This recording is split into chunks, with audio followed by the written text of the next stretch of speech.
Hey, welcome everyone. So we're actually capturing the VOD today. The boomer here finally remembered to hit the switch. And so you guys are live with Durden, Exto, and Aster. And for those of you who are catching this VOD and maybe missed our first stream, we'll do a quick round of introductions because we're by no means do we present ourselves as experts, but we played this game an unhealthy amount for years now and are always trying to figure it out. So I'm Durden. I am not crushing PT23, but I think I'm maybe still top 25 in the weeklies and the daily tournament rankings, possibly even daily PD. But I played in PT22. I think I might have been the only person that for all of PT22 made top 25 in King of Gold for the whole cycle and top 25 in weeklies. And so been around a while trying to figure the game out, talk a lot to people smarter than me. Speaking of which, I got Aster and Exto here. So Aster, if you want to introduce yourself real quick. Hi, everybody. I'm Aster31. I started playing the game during PT21 at the start of the pandemic and quickly gravitated towards tournaments. I initially had just played Open Gold and got excited because there was a Gold 1750 cap that rewarded a card. And I was kind of nervous about getting into playing caps. I didn't quite get it, but I really wanted to trying to win cards, so I focused on that for a while, and got good at that. And then in PT22, kind of expanded to play a lot more of the different cap tournaments and pretty much all the tournaments, and doing that as well this year with the dailies and the weeklies. This past week, I finished top 10 in dailies, weeklies, and PD weeklies, which I don't think I'll be able to pull off doing all four in a week. That seems impossible, but it was pretty cool to do all three. Nice. And before we kick over to Exto, I do want to say, was it PT22 Aster where Aster won PTCS and PT21, the Gold Cap 1750. So the tournament was named after him in PT22. And was it the first Aster Weekly in PT22 that we faced off in the finals? Yes, Yeah. you beat me in the first ever, and then I think I won the third one, so that I didn't feel like I was never going to win my own tournament. I mean, how legendary would it have been to win the first ever Aster Weekly, but some jerk just had to get in the way? Um, awesome. So, Aster, you want to do a quick introduction? Yeah. So I'm Extophorus or Christophorus or Exto. I've been playing, I think, since I've been playing since PT19. Had no idea what I was doing.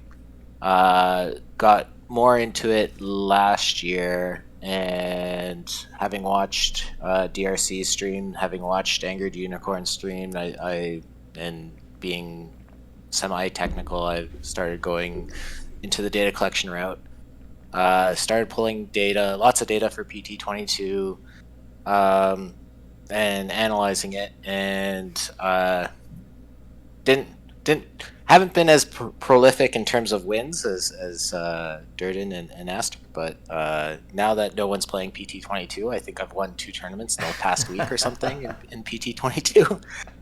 But yeah, so for 23, I've just been constantly pulling data and mainly focusing on bronze. But we, when we first did this VOD a week ago or whatever, I noticed I hadn't been playing the daily caps as much. So for the past week, I've been focusing on that. I think I have a couple of seconds this week. Nice. So I've gone from, I think, weekly being in the 120 range to, I think this week I was 35 or 36. So uh, basically applying what we were talking about in the in the first version of this episode to really increase my really focus on the daily caps. So with that, we have a lot more data. So yeah. Nice. Yeah, so if you guys haven't picked up, Exto is the data guy in our group. Aster is the person that actually wins stuff. And I'm just the schmuck that knows how to like run a stream halfway. So we're stoked to be here with you guys. And so as you can see up on the screen, it's today we're going to cover Cap Building 101. Probably a good thing I didn't catch the VOD the first time. Because we all had a lot to say. And so if you did join the stream, I hope you enjoyed it. And so we're going to keep it a little bit tighter today, move a little bit more quickly. And so maybe we'll have a little more time at the end to actually pull up PT23 and maybe look at a cap. I think I'm sitting in open medium cap. And so we'll pull that up and take a look. I haven't touched that roster in probably a week or two, I think. And so we'll pull it up and do a little theory crafting before that tournament fires. So just real kind of quick, I just want to let you guys know, we are not going to tell you what cards to play. That is not the purpose of our stream. We might have some streams in the future where we do specifically look at card versus card comparisons. But I know the three of us are all unanimous in our belief that there are multiple ways to win in PT23, which is awesome. You don't simply, range is not king in PT23. Breath of fresh air. Is there a crap ton of variant still in the engine? Yes, I was knocked out of PT era last night, the weekly, by a left field Nick Ahmed, who slashed like a 950 OPS and had positive defensive performance in left field, mind you. So yes, frustrating stuff still happens. But there are multiple ways to win, which is awesome. And so we are not going to give you rosters to copy and paste. We're not going to tell you what cards to play. So we are going to give you conceptual frameworks that you can use to figure out why rosters win. Because until you can look at a winning roster in a tournament and figure out what the person had in mind building it and how that roster won, until you can do that, you're going to continue to struggle. You will have some random success copy and pasting winning rosters, but your goal should be to be able to look at a winning roster and understand why it was built and how it was built. So that's our goal today. And we have a few terms we want to cover with you guys, just some foundational terms when it comes to cap building. Really, context and value are really, really important if you're going to try and have cap success. And so we're going to talk about those two terms a lot. But what we want to do is our goal is to try and get people engaged in caps because caps are awesome, but they make up most of our daily tournaments. And so after the newness of the tournament leaderboards wears off, which eventually everything wears off, right? As great an idea as it is. When the newness of that wears off and people start disengaging from the game a little bit, we hope that the efficacy we help you guys build and feeling good about playing caps and knowing what you're doing, we hope that keeps people engaged, if that makes sense. And so that's our goal today. So it's important that we talk about context and value. And so in caps, the context is your cap number. It's the era settings. It's all of the aspects that determine the card pool. And what rosters you should be attempting to build, what win conditions you should be attempting to build. And so context is really important. We're going to do streams later, just so you guys know. We will do future streams that digs into era settings and why, for example, in Dead Ball, you should consider focusing a little bit more on I than you typically would in a modern tournament, right? Because walks increase in the Dead Ball era. There are fewer home runs. So we'll get more into era settings and we'll do some streams in the future. But for now, just know the term context refers to what card pool you have and what win conditions you should be building for. Value is about performance per salary point. We'll talk more about that in a moment. But tempo, this is a term that really comes from collectible card games like Yu-Gi-Oh!, Hearthstone, Pokemon, trading card game. And I want to say it might have originated in chess, but tempo is advantage you gain by decisions made. And you should be thinking about tempo in PT as all the decisions you make before the simulations begin. And so we'll talk a little bit more about that in a moment. But I know, Aster, that context is kind of your jam. So you don't have to cover this slide, but I'll kick it over to you to talk a little bit more about context. Okay, so the basic idea of context is that each cap, before you think about what players you're going to put onto your cap roster, you kind of need to get a feel for what the parameters of that tournament are going to look like. And so, if it's say a high cap versus a low cap. So one of the things that I kind of created for myself to figure out what type of cap I'm looking at is to come up with the cap number. So example on the slide is for the gold historical cap. The cap is 1,500. Now, in all caps, you have to have a 40 minimum for every player. Now, bronze floor, silver floor, gold floor, etc., that it's a slightly different number, but for gold historical cap, the minimum you have is 40 per player, and you have to fill the 26 roster spots. So that takes up 1,040 of your 1,500 cap points. So what you have left is 460 points that you can then use to upgrade from 40 players, those minimum players, to the guys that you're actually going to try and put together a winning team. Now, if you take the 460 and divide by 49, that's the 89 of the max, the best players in gold are going to be 89 or roughly around there, the top gold players, minus the 40 minimum. The spread is 49. So if you divide the 460 by 49, you get 9.4. And that gives you a sense of about how tight the cap is. To give you an idea of the spread, the tightest cap right now this year, I believe, is the silver floor cap, is about a 6.7, whereas the spores or the gold cap weekly is around a 17. So that kind of gives you an idea of the spread of things. And if you think about it conceptually, if the cap number is a 17, that means you can have an entire starting roster of 9 guys plus 5 starting pitchers, and then you can have a couple of like max bullpen guys, maybe 1 or 2 platoons. You have a lot of options there where you're really using pretty close to what a full open roster would be in that format. But if you go look at a cap like gold historical cap 1,500, you only have 9. So you could maybe do 6 of the 9 starters are max players and 3 max starting pitchers, and then the rest are complete 40s and low iron cards. Or you could maybe start breaking that up a little bit, go away from trying to go max players and 40s and get some of the players in between.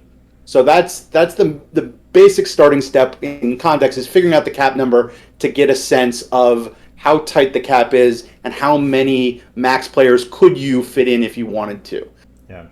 And then you have to make a few adjustments for the type of tournament. For example, the gold historical cap 1,500 has 1927 settings. That means you only need 3 starters. So you don't have to fill in a 4th and 5th starter spot, and you don't really need much of anything in the bullpen. So that kind of makes it a little bit easier to get to that that cap number, because you just don't need as many players in key spots that you do in a lot of other tournaments. Yeah, love it. And we'll talk a little bit more about value in a moment and some example players. But this is why it's so critical to if you're going to take cap serious, and there are some cards you want to consider chasing, and so I think he's lost a little bit of his luster, but 77 tournament edition Trout, like in gold historical cap, like he's 77 overall, right? So his cap number is 77 minus 40, which is 37, and so he doesn't count in that 9.4 number as a whole number, right? Because he's not an 89 max player. And so we'll talk a little bit more about that. And if we have some time, we'll look at some card choices in the medium cap, the daily medium cap. But when we're talking about value in a moment, which we can hop over there now. 77 trouts here. When we talk about value, we're really talking about the cost of a card versus its ability to punch above its weight class. And so 77 trout, as you can see here, this card has the hitting profile of a high gold, low diamond card. And so, yes, he's going to strike out a little bit, but he's going to more than make up for it with his BABIP and with his eye. And so when he does get the bat on the ball, he's possibly, he's going to, the ball is going to find safe space, right? Sorry, it's a Friday afternoon and my brain is toast. I just got out 7 straight hours of meetings. But so Aster and Exo, feel free to tell me to shut up at any point. But so Trout, yes, he's going to strike out, but he's going to more than make up, for that with his total hitting profile.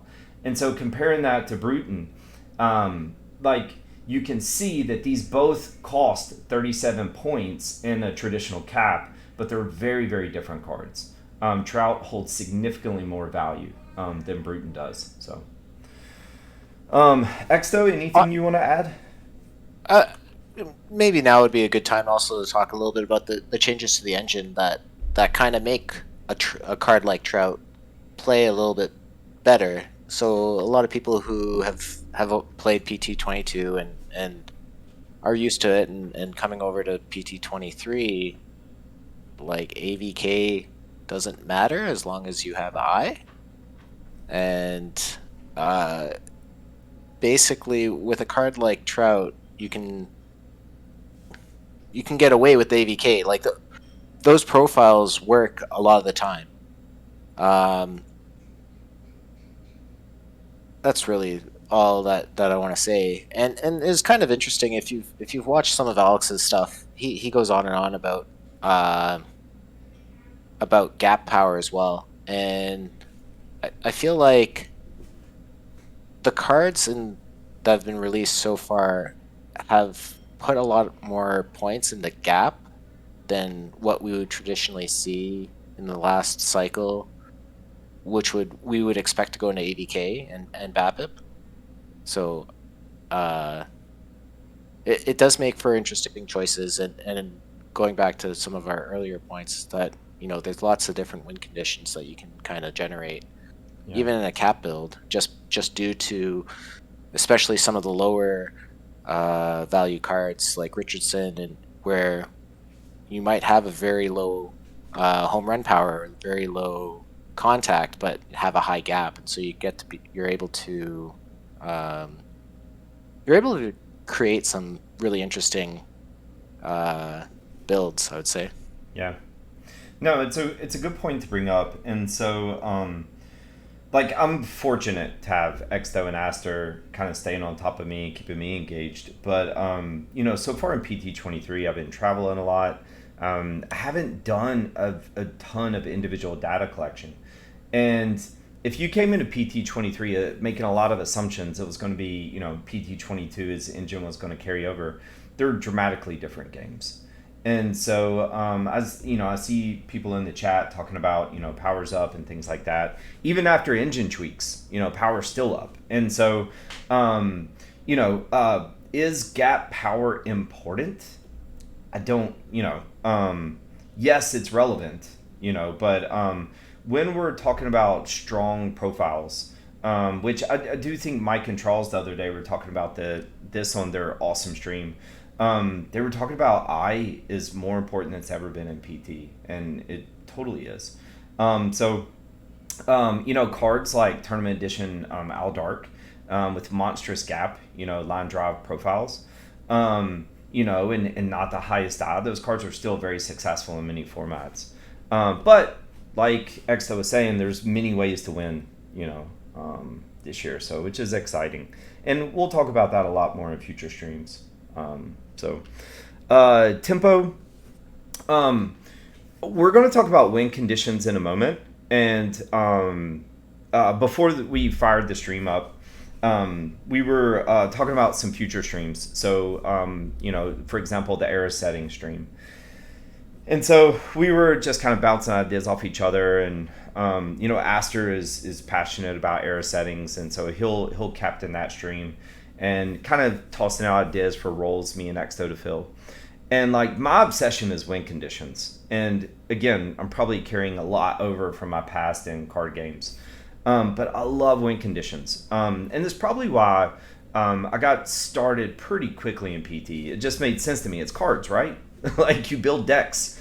So when we're talking about win conditions, we're really, I'll jump ahead real quick. We're talking about two methods that we're going to kind of hone in on today. These aren't the only two frameworks for building a cap roster, but heroes and zeros and war go burr, right? And so heroes and zeros is really what Aster was talking about a moment ago. Know your cap number, and then get the biggest, baddest cards you have to fill out that cap number, right? Which I think was a 9.4 for Gold Historical.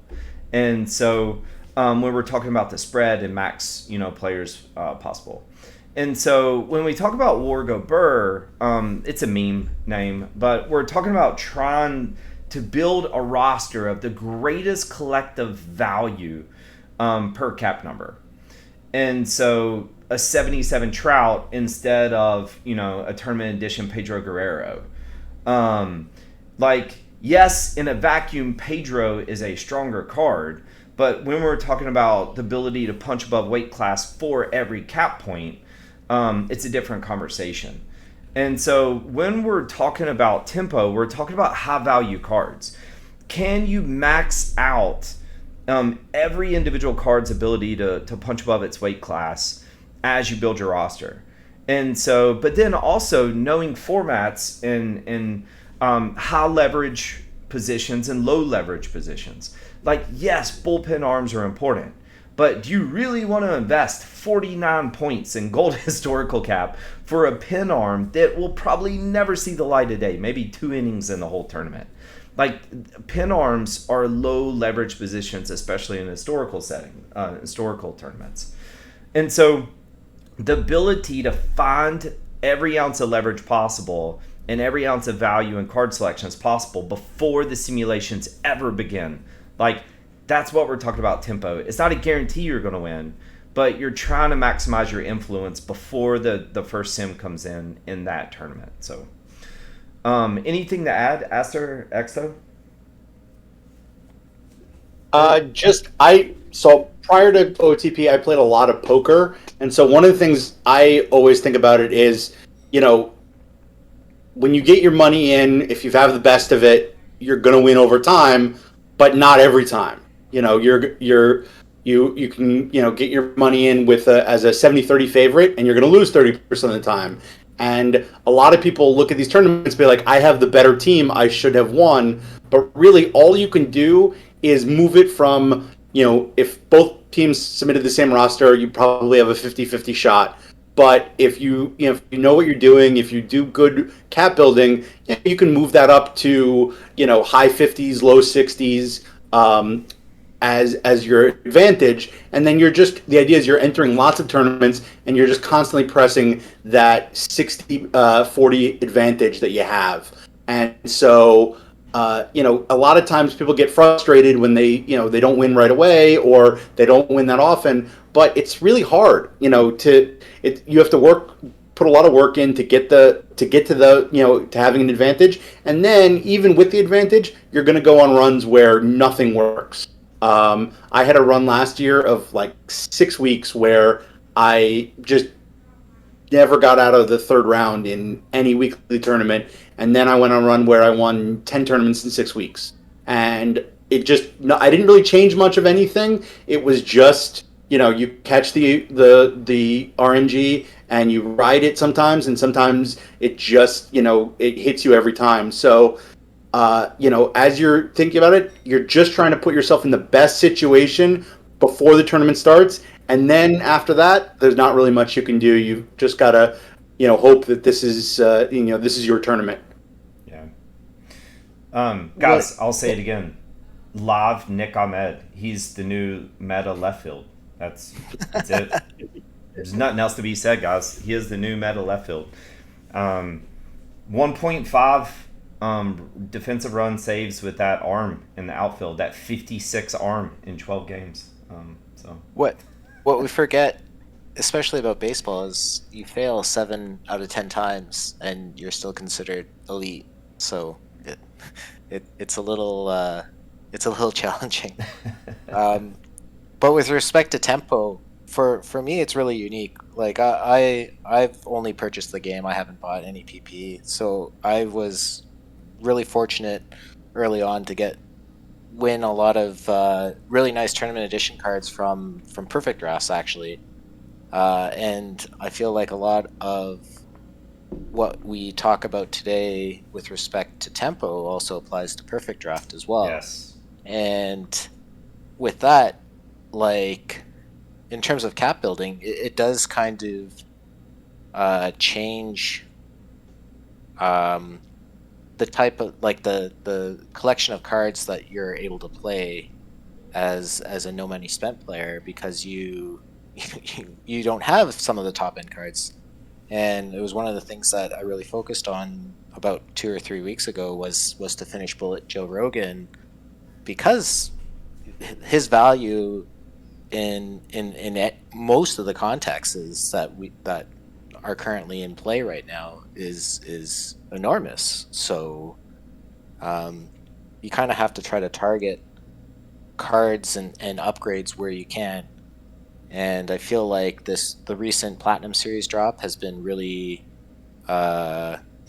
really great at enabling some high value lower level cards, and those are really accessible. And where we talk about cap number with someone who maybe doesn't have some of the high end high overall cards, maybe you can run an extra 2 or 3 because you're running because you're not running max level cards because you just don't have them. And given, the randomness in the engine, you could still be successful. You could still maybe get a cash in the 4th round. You may not win, but like that's how I've been kind of going, where a lot of 5/8, a lot of 9/16, a couple of second places, and there's a snowball effect for sure, depending on which TEs you win. So you bring up, we're talking about value, and we're talking about tempo, and we're talking about roster construction. And man, you guys are bringing up some really good points, and so hopefully I don't botch this spike at the net that you guys have kind of teed up. But when we talk about value, weekly bronze cap is a pretty tight cap. I don't know the number off the top of my head, Aster. But like it's a pretty tight cap. Like you're not gonna roster 5 bronze starting pitchers, a bronze reliever, and 9 bronze hitters. Like it's a relatively tight cap. And so when we talk about value, some of the best second basemen in bronze are 64 Joe Morgan. I can't remember his number. It's 64, maybe Biggio, but we're thinking like Joe Morgan, Craig Biggio. There's a new Platinum Bucky Harris, great card. If you were one of the people fortunate enough to get Dave Force, he's great at second base. And so when we're talking about value, if you don't have one of those elite second basemen, a bronze second baseman in bronze cap, then you would actually want to consider dropping all the way down to 42 Bobby Richardson. And it's not that Bobby Richardson is better in a vacuum than all the other bronze second basemen, but Bobby Richardson is probably the best iron second baseman right now. Jody Reed may have a little bit of an argument there, but like Bobby Richardson is a top tier iron bronze, a top tier second base iron card, and he only costs 2 points. And so the ability to roster Bobby Richardson for 2 points and reallocate all of those other points in bronze 1375, the ability to reallocate all those other points to upgrading a pitcher, right? to maybe upgrading your pin just a little bit. Like those points, that's what we're talking about with tempo and win conditions, right? And so win conditions is a little bit more like what is the purpose of your build, but that's what we're talking about. Like in the beginning, if you can just think about roster building in terms of tempo, like how can you max your roster's collective value before the first sim, like that's the first step in winning in caps, guys. And if you can do like learning to make those decisions, I don't have an elite second base option. I'm going to punt to Bobby Richardson and reallocate those points. All of those collective decisions are what determine your ability to win before the sims come in. So, anything to add there, Aster or Exto? Well, one of the things I find as a really good way to help figure out which are those cards that are going to, punch above their weight is if you play open iron, open bronze, open silver, and see who are the guys that just, blow the other players of that tier away. Those are the guys that are likely to be good value cap cards. And especially if you take the guys who, in, let's say, open silver are iron or bronze players and are still blowing away silver, those are really going to be super value. So, for example, Bill Salkeld, who's up there, who can, hit all the way up into gold, that's huge value because, you know that he can compete against better cards in open format in a cap that because he's got that price is so much less, it's going to cost you so many fewer cap points. That's a huge advantage. So those are the guys. If you've play a few tournaments on all the different open formats, see who's consistently the best cards, and see which cards are playing up, and those are the ones that you can then start to make a list of. Okay, when I start building my caps, these are the guys I want to try and use. Yeah. And on your point about Bobby Richardson and the Monday bronze cap, he is the best second baseman by WAR per point out of everything. Joe Morgan's second, then it's Jody Reed. So for top three in terms of WAR, in-game WAR. So yeah, take it for what it is, but. Yeah, no, and so so we do collect data, guys, and we recommend everybody does. And so what Exto's speaking to is WAR per cap point, right? And so Bobby Richardson is just stupid value. And so maybe chat can help me out a little bit. I think Jody Reed is 58 overall. 59. And so Bobby Richardson is 17 points less than an iron card, like a fellow iron card. It's just ridiculous. And so I saw Assassin mention that Bobby Richardson has the bat of like silver card. Absolutely. And by the way, there are not a lot of elite second base defensive options even up until gold. And there's very few there. And so it's not like it's a big punt on defense, which, by the way, let's all be honest, like defense is far less important in PT 23 than it was in 22. And so it's not like this huge punt on defense, and he has comparable defense through bronze, and you get an elite bat for 2 points, right? And so Bobby Richardson critical. Elmer Smith, by the way, 47 Elmer Smith, nuts. For 7 points, the dude's got an elite bat through bronze. Actually, Mike and Charles even brought him up on their stream. Was it silver? No, it wasn't silver data they brought him up. Was it? Like, I can't remember. But, I mean, he's popping in observed data, up through, bronze, silver. Eddie Plank for 7 points is almost identical to Jesse Tannehill and 10 points less. And so all of these cards, Salkeld, in a vacuum, sure, if it's not a matter of cap, you're going to take 70 Chrissy Iannetta, but even then it's a difficult decision for 13 points, and so Jack Harshman is very, very comparable to 85 Rich Harden. They different arms, righty and a lefty, but if you just look at their pitching profiles, you would not imagine they were 13 points difference. And Rich Harden plays in many formats for 85 points. And so all these cards, 75 Bob Bailey still plays in gold open. And he's 14 points below minimum max gold, right? And so Chick Stahl, a little more difficult to get to. He's the only tournament edition that we just have here in our examples.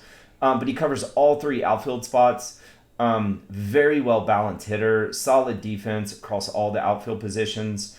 And he's 78 overall. And so I was still running him in gold, I think, till 3 or 4 weeks ago. And so all of these cards are just shining examples of cards that can punch, for some of them way above their weight class. So the 2 methods to cap building,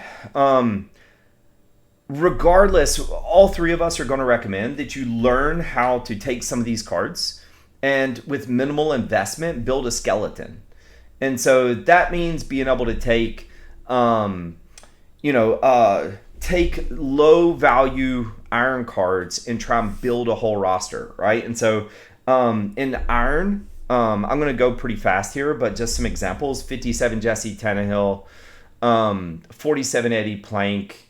If I get something wrong, chat correct me. 56 Mamba Cat, 50 Gary Lucas. Cards like this that are high value cards for their cost that you can build a basic skeleton with. There's a lot of 40 to 43 overall range pitchers, but like Murphy, I'm trying to think of some of them.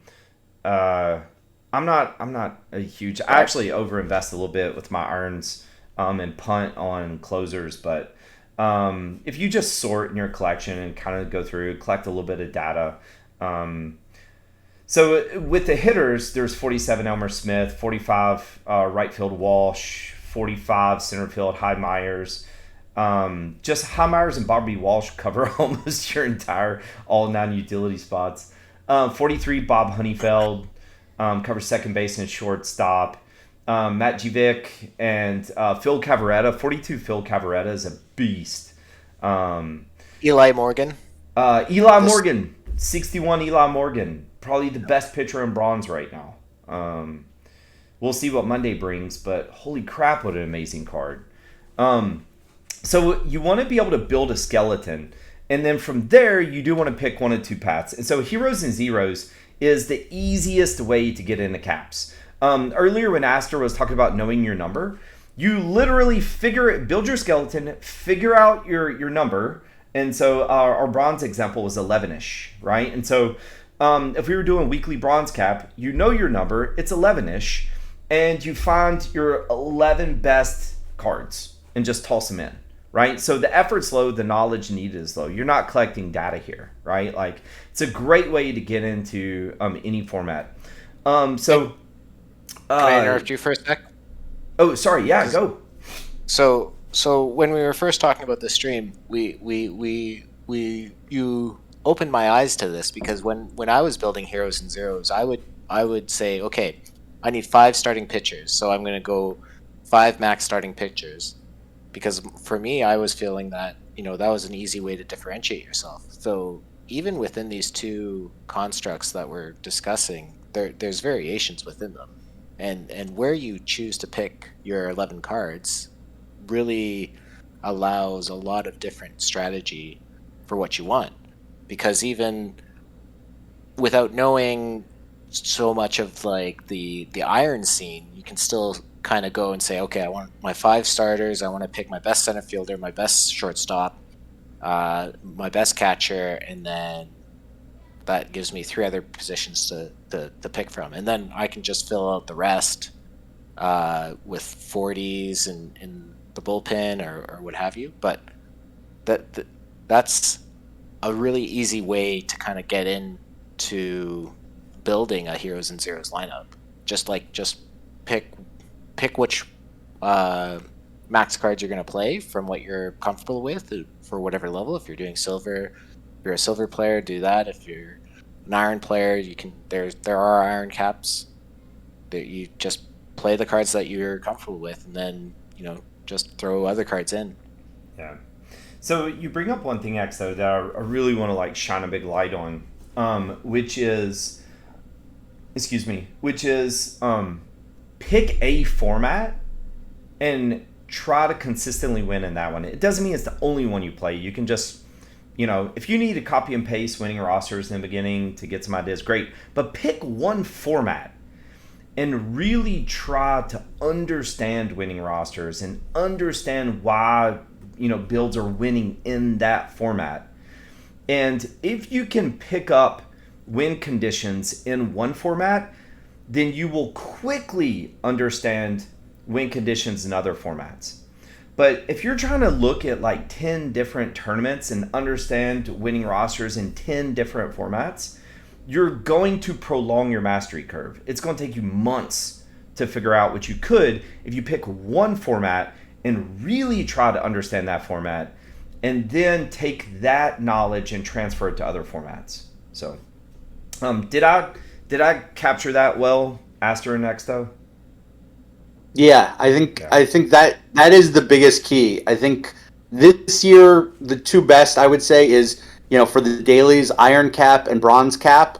And Bronze Cap I think is a different number than the Bronze Cap weekly, but they're very similar. If you pick one of those two, the cards are all very cheap except for maybe the couple LEs, and you can just start from there. You get a feel for how to calculate your cap number, build in the floor guys, find your max guys that you really want to get in there, and you're not spending a lot to do it. And then slowly over time, once you feel like you're comfortable in that one format, maybe try the other one, and then you can start moving up as, hopefully your success has gotten you some cards that, can play in some of the higher formats. But don't try and play in every format right away. There's too much going on. You're wasting too much of your time on chasing all the different formats. Pick one or maybe a couple and really try and focus on that and get comfortable with that before you move on. Yeah, absolutely. So heroes and zeros, pretty self-explanatory.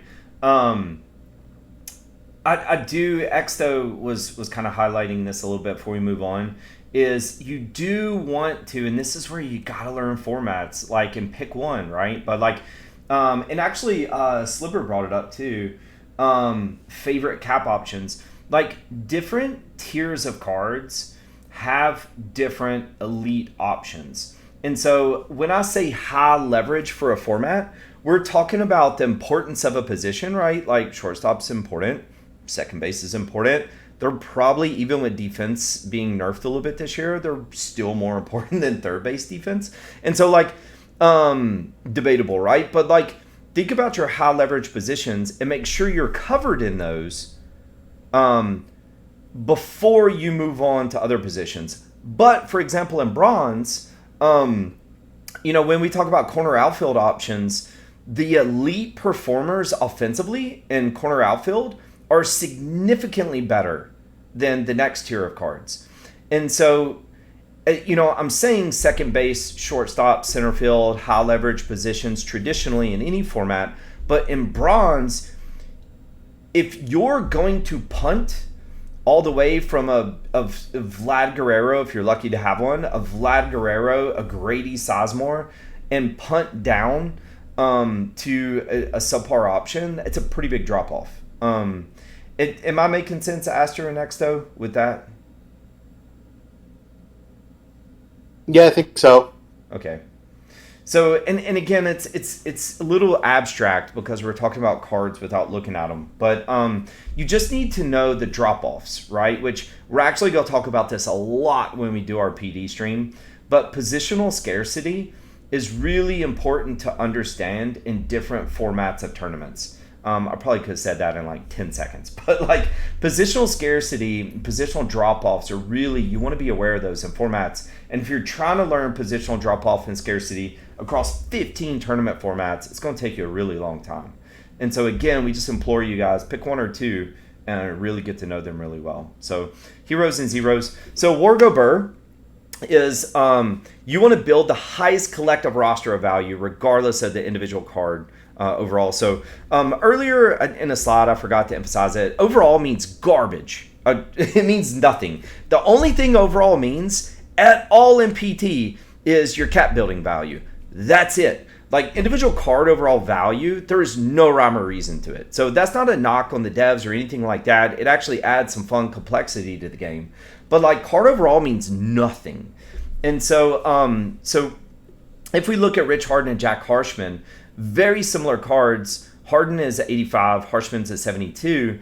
And Exto, what was this from? Was this from Bronze Floor Gold Cap? I think Exto, that's Sounds about right. Yeah. I can repick it up, but yeah. Yeah, so if we look, Harden is a better card. No one's going to debate that. So he outperforms Harshman in a lot of areas. Interestingly, Harshman has more Ks per 9. But if we look at cap war per 200, right? So pitchers, we typically calculate war per 200 innings pitched. Like his war per individual cap value is above Harden. For a difference at 13 points, similar cards, Harshman has the better cap per war. And so yes, War Go Burr, like building high collective rosters of value, it takes way more effort because you have to collect data. Better if you get in a data collective group, but like easier. But like high effort, high knowledge, right? This is about really understanding and mastering individual formats, tournament formats. And so War Go Burr is a more complex route, but it should be the goal, right? This is what you want to get to, where you can look at a format, know your card collection, and just start building high value rosters from scratch, right? And so this should be your goal ultimately in PT. Yeah, totally slivered.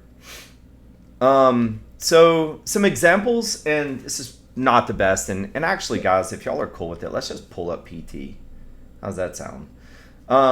So just abstractly, heroes and zeros, you're talking about like in a diamond cap, taking Ruth and Burks at the corner spots, and 52 Stall, new platinum card, great card, taking him in center field, versus, you know, having the tournament edition Stall, 77 Trout, 88 Kravitz. 88 Kravitz is like a freaking perfect card when it comes to value. And having Elmer at the corner spot because, you know, Stall can cover things and Kravitz can cover other areas. So anyway, let's pull up PT. Anything, Aster and Exo, you want to add before we kind of dig into this? I think we covered most of the concepts that we went over last time, and yeah, I would say let's maybe spend a few minutes looking at daily open medium cap, and then maybe wrap it up in like 10 minutes or so. Oh man, guys, it's so heartbreaking. You pull up PT and there's a dead spot. Gosh dang it. Friday bronze. I'm busted out. Oh man. All right, let's take a look at daily open medium cap. So let's pull it up, and then Aster, if you got charcoal and a chalkboard in front of you, in Abacus, you can figure out the cap number for us real quick. So we'll take a look and kind of walk through the thought process with everyone. Come on, client. So it looks like Chad already did the math for us. Oh, I sold all my historical dupes, so it looked like it crashed my roster. So let's see if I can pull up. Let's hope I save something. Medium cap. Yes, I got something. All right, so it looks like I last messed with this about a week ago. Sorry, my dog's barking, everyone. But so our cap number is 11.8 if we're going heroes and zeros. And so again, how we get that number is our cap is 1750. And so what's high cap now? 1875?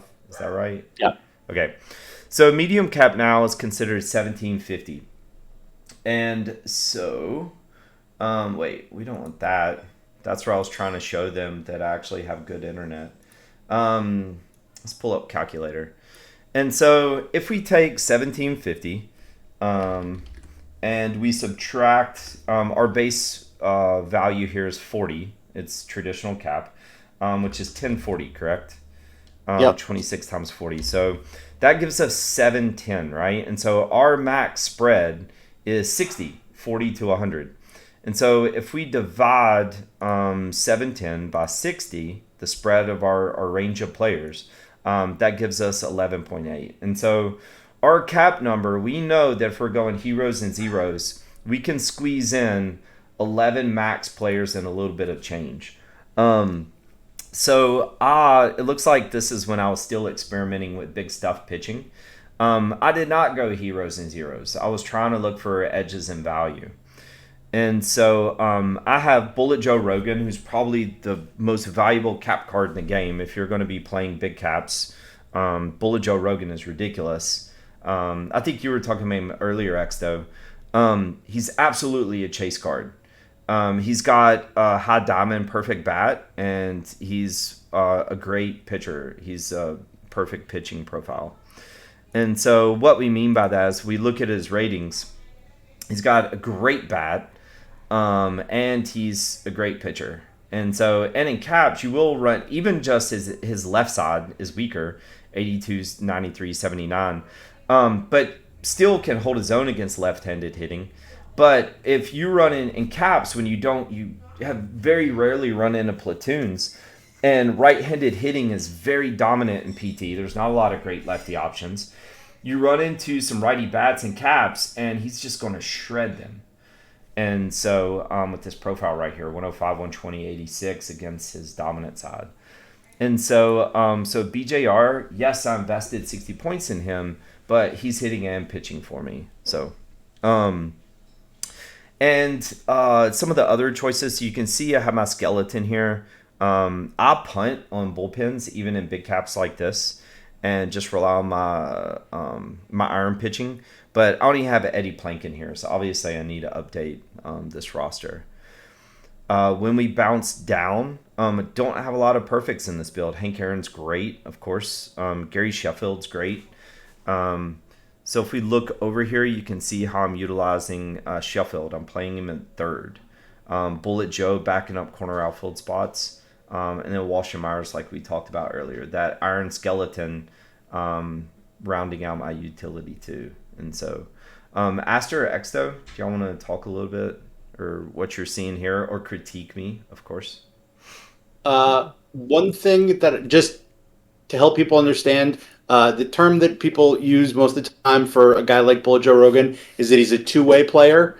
And that's important because, first of all, when you first put him onto your roster, he's just going to show up as a pitcher, and you have to go into the strategy for that player and click that you want to use him as a two-way player, and then he'll show up in your list of batters to be able to put him at DH or potentially, because he plays a lot of other positions, you can back that up. So you can see that there, uses a two-way player. The other important thing right below that is to click skip DH when pitching, because they just added that for PT23, that basically going off of the Shohei Ohtani rule, if you start him, regardless of whether you have him listed as the DH, they're just not going to use a DH in that game, and he'll bat. So that gets his bat into the... I'm sorry? Oh, no, you're good. You're good. Okay. And so that's nice that you get his bat into the lineup. Now, important to understand is that the AI, let's say you start Bullet Joe Rogan game 1, he'll pitch and he'll bat. But then in game 2, even if you have him set at DH or any other fielding position, he will not play that day. Yeah. The AI automatically sits the starter the next day and doesn't let him play. So you may want to, factor that in, is that if you're playing him, then you want to have at least something of a bat, and often that can just be 42 Phil Cavaretta or 42 Bobby Richardson, but you want somebody that's got some hitting ability as your backup DH, even if they're backing up a couple other positions, because they're going to play on that day after. And then also, if you start him in game 1, when it comes back around to game 6, that he starts again, it'll sit him the day before his start, so it'll sit him in game 5, and you're also going to need somebody else to play DH in that game. So you're going to get him pitching in game 1 and hitting in game 1, and then you're going to get him hitting in games 3 and 4. So out of 5 games, you get him hitting 3 times, and you get him pitching once. There are some ways to adjust to maybe get one more game at DH. That gets trickier with a guy as good as Bullet Joe Rogan, because you really want him, pitching as much as possible, and you don't want to take the risk of just to get his bat one more time, to not get him 2 times in a series that goes long. Yeah. Can you speak to potentially him going or needing a 6-man rotation for Bullet Joe Rogan? So, two-way players lose stamina when they're hitting and pitching at a higher rate. So it's harder for them to recover. It often takes several rounds of, where they, especially if you're not getting a lot of off days. That you'll see that instead of getting back to 100% after 5 days, he might only get to 92, and then the next start after that, he might only get to like 85, and it starts to deplete. So one of the things is you might want to have a emergency starter set. 47 Eddie Plank would be a good one to jump in and maybe throw a start every once in a while, and you can set the threshold to say when is it that you want the AI to bring in somebody lower, or somebody better rested. If you put that in the start highest rested, if he's down in the 80s, it'll probably bring in the emergency starter instead of pitching him, and then he gets an extra day off. Yeah. Which is SP bench win fatigue. This one right here. And so, well, you know what, guys, we've got like a few minutes. We can, thanks. I'm a huge One Piece fanatic. Maybe we can even do an anime stream one day. I'm sure Exto and Aster would love that. I watched some Neon Genesis Evangelion when I was younger. There you go. When you were younger, you watched it last month. Don't lie. It's okay. So I think I had to organize my sock drawer that day. Let's throw out. If you guys have a couple of minutes, we can do a very quick build. So I'm going to tell Aster and Exto, I want to do a build around. I don't even have Elmer Smith in here. I so need to update this build. I want to do a build around. Let's go I. Let's have some fun with I. So, I want my win condition to be in medium cap, that I get pitch counts up on pitchers, and I know most teams won't run more than 1 or 2 bullpen arms. And so high I win conditions are pretty common in caps. And so I won Saturday weekly cap last week, and that was my condition, was high I. And so let's do a high I build. How about that, guys? Okay. I would say before we do that, let's clean up your shell a little bit. I would probably take out JJ Medvedev and put in Phil Cavaretta, and take out Justin Tannehill and put in 47 Eddie Plank, because I think that'll open up a few points and upgrade the shell a little bit before we start building in the rest of it. Yeah, let's do it. So let's get Plank in there.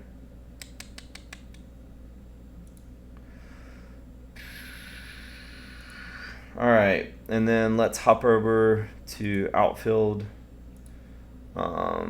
Let's get Elmer Smith in there. I'll grab Bobby Richardson. I know we might not use him, but I'll grab him just in case. Whoops. Grab him just in case. I don't think we need Rusty Staub, do we? We're not gonna. I doubt. No, Yeah. All right, so we got a few more shell cards here.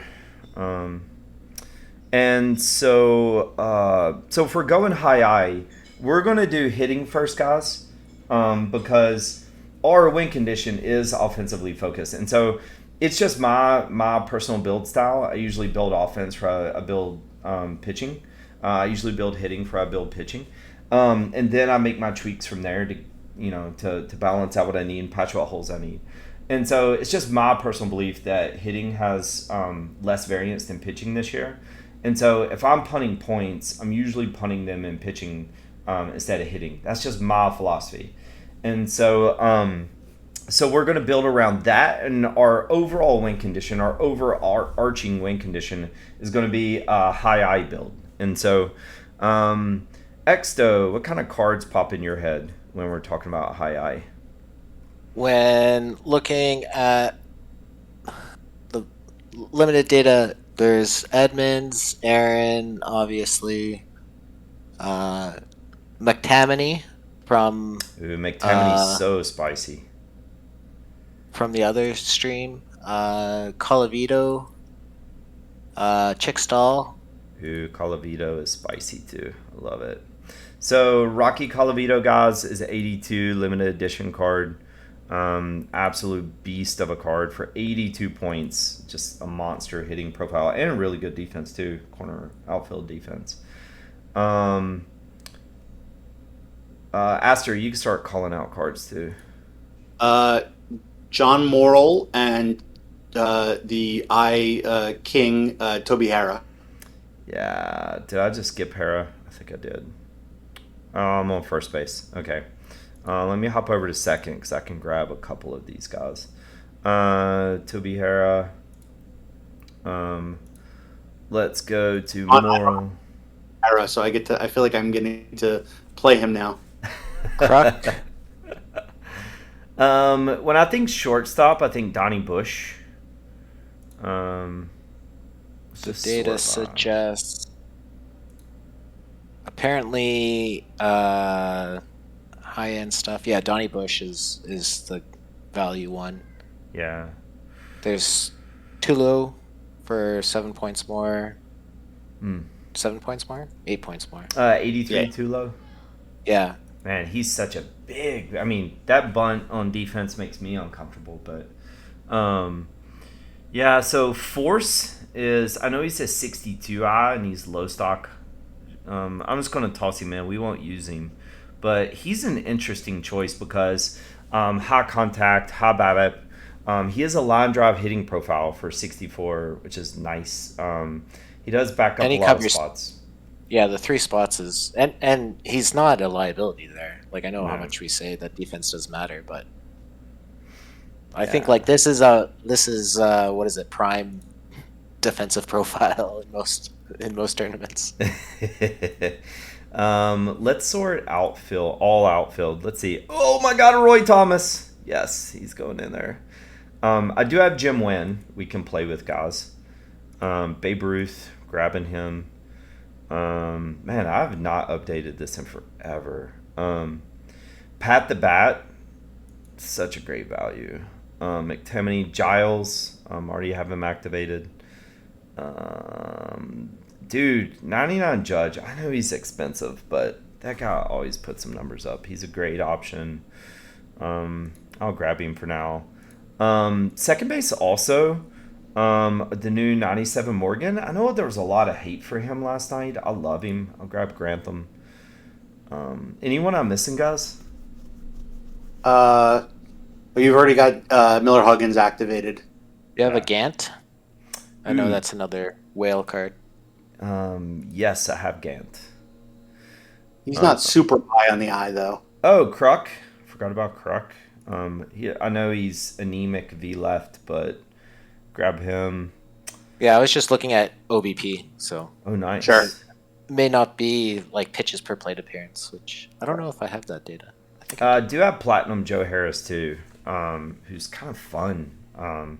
He's a great value DH. Just for everybody, this is the Platinum Joe Harris. Great value. He covers corner outfield and first base. You typically want your DH to cover some positions, more positions better. We have budget Rocky, by the way, guys. 75 Lazinski, great card. Gant, already got him activated. Got Ellis. All right, let's go over there and play around a little bit. So, if we are doing I, we might want to consider, before we start tweaking, tossing in Salkeld over Bubbles. Sure. If we end up with the points, a really fun card is to go up to 79 Tettleton. Card is disgusting. So first base, I'm thinking we play Moral at second.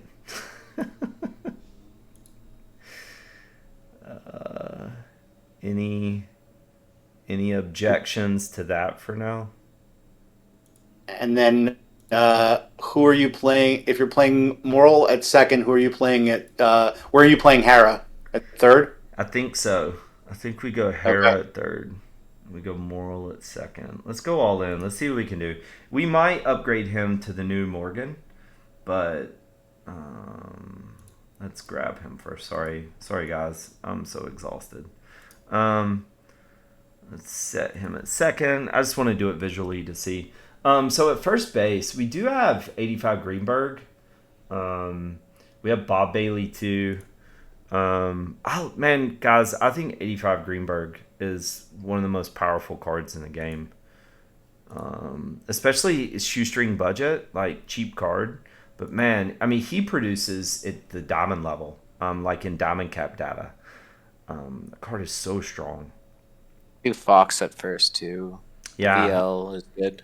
Yeah. You know what? Let's throw Fox in first, and we just know that we can drop from Fox to Greenberg. Fox has significantly higher contact, which does matter. And so we can drop to Greenberg if we need to, and I think it's 8 points, yeah. So we got Fox, Moral, Hara. Are you short? Are we all in on I? Are we going Donny Bush? Might as well. I mean, Okay. if I was going all I, that would be my guy. Okay. So let's go with our wish list of cards for the outfield, and then we'll start throwing some pitchers in. So our wish list for the outfield, just spend all the points you want. What are we doing, guys? We going Roy Thomas, Babe Ruth? Hank Aaron? Yeah, let's do it. Jim Wynn. Here's Jim Wynn. Just in case. Gabby Cravath. Yeah, Cravath. Jim. He's got the Oppo splits. 126 IVL. Roy Thomas. Let's look at him real quick. You know what? If we're going full wish list, guys, let's DH Win. Grab Roy Thomas. We can drop to McTammany if we need to. And we said Hank. Yep. All right, let's grab Hank. All right, this is our wish list. If we can keep this together, this is our wish list. Hold on 1 second. Are we then not DHing Bullet Joe Rogan if we're using DH? You bring up a spicy point. So, man, that's a lot of points to invest in a non-full-time DH. So, how do we want to make our decision here? We're going to go with Win, costs one more point. Significantly more power. Let's pull out Roy. We're going to stick with Win. You do bring up a good point. Usually when I have Bullet Joe, 1750 or higher especially, I do have an economy DH. And so I just try to remain aware of that. So Elmer Smith is a super economy DH. but we'll talk a little bit more about that when we start doing some final tweaks. All right, we have, looks like 4, 8, 12, 13, 14. Okay, we're pretty good. I'm going to, looks like we need 2 more, and then we have, okay. All right, let's find our other pitchers. It looks like, guys, we have 16, 150. We got about 176 points in cap left for 3 slots. Okay, so we can kind of just start grabbing. So when I think about value arms, kind of what pops in y'all's head, Aster and Exto, when we start talking about high value arms? So I'm going to answer something or mention something else first. Is If we have 176, that's like 2 perfects and like a 96 to fill out our rotation, because we already have Deacon Felipe and Bullet Joe. So we may want, if we're just now going to pitching, we can basically do 4 perfects and like a high diamond card, or we can go to the budget route and then have some more points to maybe upgrade a few spots in our hitting lineup. Yeah. So we probably decide which way we want to go there.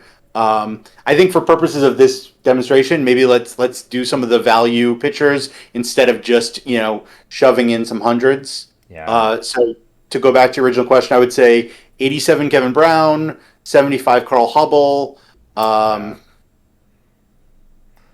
like I think it's 89 Preacher Rowe. Yeah, we have him. We can toss over there. 72 Harshman is another great budget arm.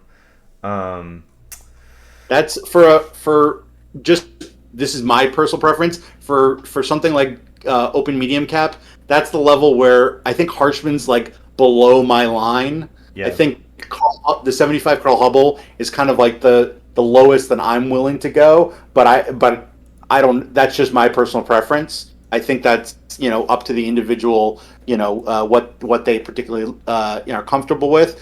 But I have Harshman below that level. Yeah. For a medium cap, just because he's going to be facing so many hitters that even if they're not high eye like what we're building, they're going to be pretty solid eye, and he's going to walk the ballpark. Yeah. So really good points. And so the eye is it's interesting to kind of dig into. So I know a lot of people love 87 Brown, and I do want to say he was in my rotation when I won Diamond Cap last week. And so I'm a fan. I also think Bill Foster. I do know he's one of the newer Negro cards, but just a phenomenal card. Man, so many. I know we're kind of spoiled with the Negro League editions every year, but there's still some. I know a lot of people are a little more critical of him this year, but there's some amazing cards. So Bill Foster, as you can see, he actually has reverse splits, which is awesome. And his left side, he is a left-handed. His left side is still great, but he does actually have a little bit. So it's just something to be aware of. You want to be careful about grabbing cards that fall off against their weak side. So he actually has a little bit of reverse split. So I'm a huge fan of Bill Foster. So, and another point that I think we haven't really stressed yet is look at the stamina.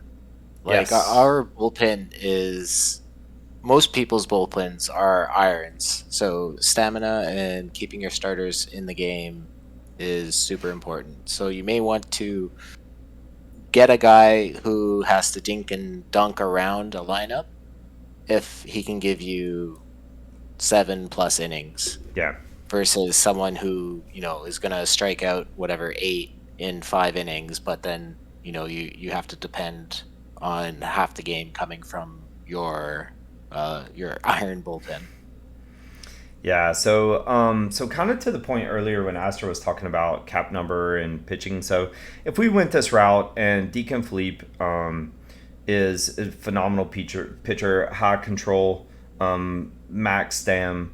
And so if him and BJR are heading up our rotation, and we're going to take the traditional Durden philosophy of punting on your bullpen. And again, though, we have great arms in here. Gary Lucas, Eddie Plank, Mamba Cat. All these guys are, I know they're irons, but they're high-value irons. So one thing we could do is we have, if I was doing this individually, we have two choices here. We could try and squeeze in a really high-value arm for the bullpen, such as Eli Morgan. Maybe upgrade Mamba Cat to Eli Morgan, toss Morgan in there at the closer role, and then we have Plank as backup emergency pitcher for when BJR gets tired.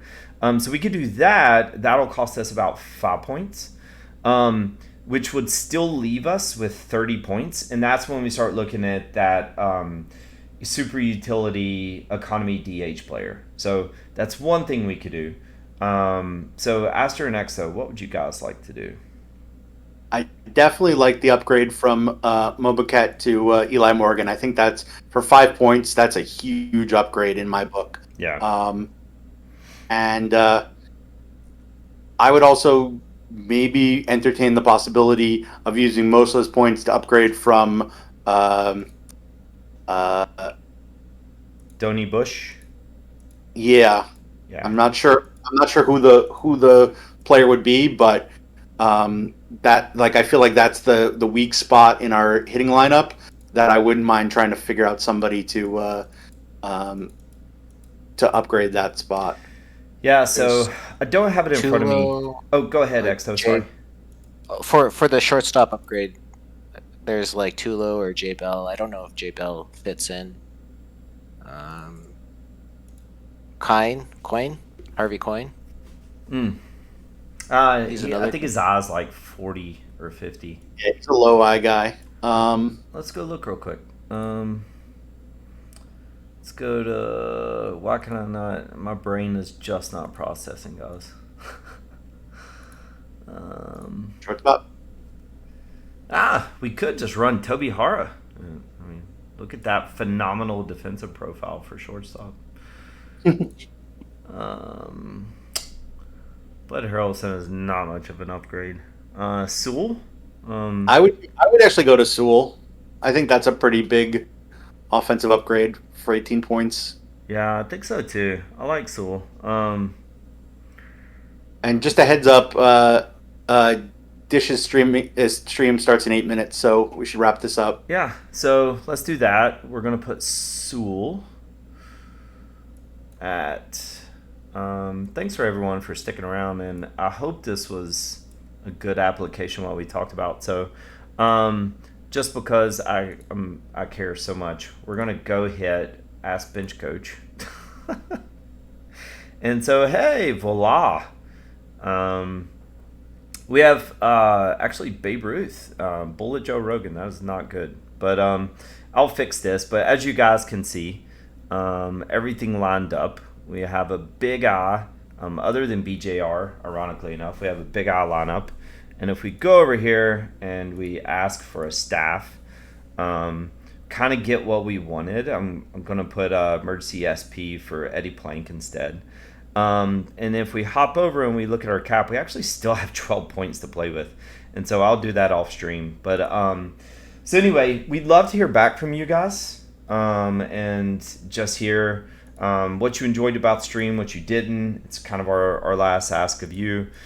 We actually do have the VOD. We're going to upload this. I know Nico asked for it. He was excited. We were doing a cap stream.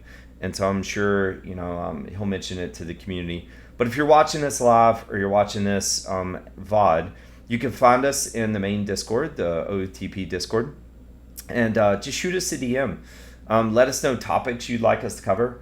Some of the things we're going to do a perfect draft instructional video, and actually walk through some perfect drafts. We're going to do some lineup deconstructions. We'll take a look at some winning tournament rosters and kind of reverse engineer them, why the roster won. We're going to do error settings like we talked about. And so we have a lot of plans for you guys. And I do think we're going to be looking to stream on Monday evenings. I think that's what we were talking about beforehand. Probably Monday around like 7 Central. And so, yeah, whatever you guys want to hear, what videos would bring you value, just let us know. That's why we're doing this. We're doing it for the community. We enjoy talking about this stuff anyway, so we figured we might as well throw it up on a stream. So, Aster X, though, anything you guys want to add? I just want to wish Extaforest a happy Canada Day. I still don't understand what that is. You'll have to explain that to me at some point. But I wanted to make sure that we're recognizing your holiday. And I want to thank everybody for listening. I hope you enjoyed it. And we will hopefully be doing some more of these soon. Yeah. Exo, is Happy Canada Day like a budget July 4th? No, it is. It's Canadian July 4th. It comes before, so it has to be more important, right? Well, that math checks out. Yeah. Yeah, great day for Canada and therefore the rest of the world. Yes, indeed. And with that, thanks everyone for coming out, and yeah, cheers till next time. Yeah, thanks everyone.